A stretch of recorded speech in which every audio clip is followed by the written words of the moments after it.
Լավում ընտրել գալիք ընտրություններում, եթե ոչ Նիկոլ Փաշինյանին։ Այս հարցը ոնց որ լինի երկրորդը հայկական հարցից հետո, իբր բարդ հարցը չունի պատասխան, որովհետև ընտրությունը դրված նախկին նախագահների եւ Նիկոլ Փաշինյանի միջև։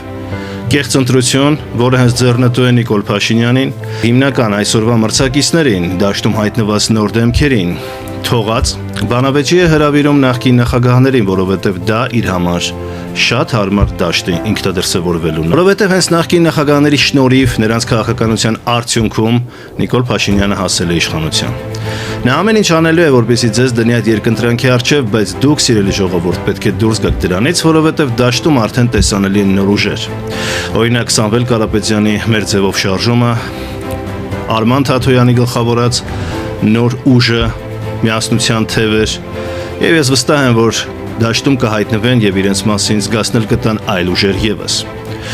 Իշխանությունը Նիկոլ Փաշինյանի գլխավորությամբ նրա քարոզիչները տանում են կեղտոտ քարոզ, մխտռելով քաղաքական դաշտը, անընդհատ այնպես անելով, որպեսզի դուք ընտրեք Սերժ Սարգսյանի, Ռոբերտ Քոչարյանի եւ իր միջև։ Բայց դա արդեն ժամանակն է կոտրելու այդ տենդենսը։ Հիմա տպավորություն է, որ նրանք մնացել են իրենց հին պատերազմներում։ Հիմա նրանք դարձել են անցյալ բոլորը։ Դուք այժմ սակայն ունեք ընտրելու հնարավորություն, սիրելի բարեկամներ, դա այլ ընտրանք է։ Եվ եթե Նիկոլ Փաշինյանը վախ ու սպառնալիք չտեսներ այդ ուժերից, ոչ թե Սամվել Կարապետյանը կլիներ բանտում, ոչ թե Միքայել arczepiskopos Աջապահյանը, Բագրատ Սրբազանի առաջնորդած շարժումը, եւ այս նոր ուժերին ոչ թե կփորձեն սևացնել, խայտառակել, այլ նրանց հետ կգնային բանավեճի, այլ ոչ թե անընդհատ փորձելով ձեզ Քոչարյանի եւ Սերժ Սարգսյանի այդ հրեշներով վախացնել։ Նման պատմություն այլ երկրներ ունեցել են։ Իտալիան ֆաշիզմից հետո, երկրորդ համաշխարհային պատերազմից հետո միշտ այդ խնդրի մեջ էր։ Կամ կոմունիստներն են գալու, այդ ահավոր կոմունիստները, կամ դեմոկրատական ուժերը։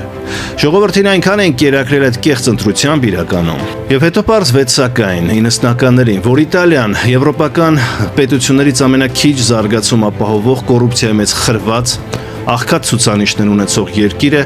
մաֆիոզային բարքերով, որովհետև տասնամյակներ շարունակ այդ ժողովրդին դրել էին այդ կեղծ ընտրության առջև, նա կոմունիստներ, թե դեմոկրատներ։ Հիմա Նիկոլ Փաշինյանն է, նախկիններ, թե ես։ Կլինի երկուսով էլ ուղակի հեռանակ։ Հետևաբար, սիրելի հայրենակիցներ, ուսումնասիրեք նրանց ծրագրերը։ Այլընտրանքային ուժերը խոսում են իրենց ծրագրերի մասին, խոսում են իրենց գաղափարների, Հայաստանը զարգացնելու, տեսլականի մասին։ Այնտեղ կան պրոֆեսիոնալներ, իրավաբաններ, տնտեսագետներ,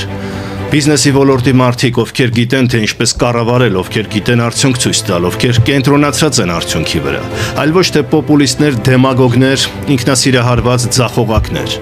Հետևաբար, խնդրում եմ ձեզ, դուրս եկեք այդ արատավոր շրջանից, որովհետև այլընտրանքը կա։ Դուք պարտավոր չեք ընտրել նախկինների եւ Նիկոլ Փաշինյանի միջև։ Նիկոլ Փաշինյանը նախկինների արդյունքն է։ Ընտրեք այն ուժերին, ովքեր լուծումներ են առաջարկում, ովքեր վերցնում են պատասխանատվություն, ովքեր այդ դեմագոգիկ կեղծ բանավեճի մեջ չեն, ովքեր ծրագրեր են առաջարկում, ովքեր իրենց կենսագրությամբ ապացուցել են, որ կարող են գործել եւ գործել պատասխանատվությամբ, պատասխանատու լինելով իրենց ամեն խոսքի եւ գործի համար։ Ընտրեք այդ այլընտրանքը։ Այն կա արդեն, այն ձևավորվում է։ Եվ ես մի բան էլ կասեմ, Նիկոլ Փաշինյանի կեղտոտ քարոզչությունը, այդ մարդկանց փորձելու է պիտակավորել, կապել նախկինների հետ, բայց դուք իմացեք մի բան, Նիկոլ Փաշինյանից ավելի նախկին այսօր այլևս չկա։ Ինքը նախկին Լևոնական է, իր երկրորդ շատ ձայներ հավաքած Գևորգ Պապոյանը նախկին ՀՀԿ-ական է, Վահագն Ալեքսանյանը նախկին ԲՀԿ-ական է, Հայկ Կոնջորյանը նախկին ԼՀԿ-ական է եւ դրանից էլ առաջ չգիտես ինչական է եղել, նախկիններն իրենք են։ Դուրս եկեք այդ հիմար սերիալից, այդ կրկնվող սերիալից։ Դուք պետք է ընտրեք ոչ թե նախկինն ու ներկան, այլ ապագան։ Իսկ ապագան գալիս է։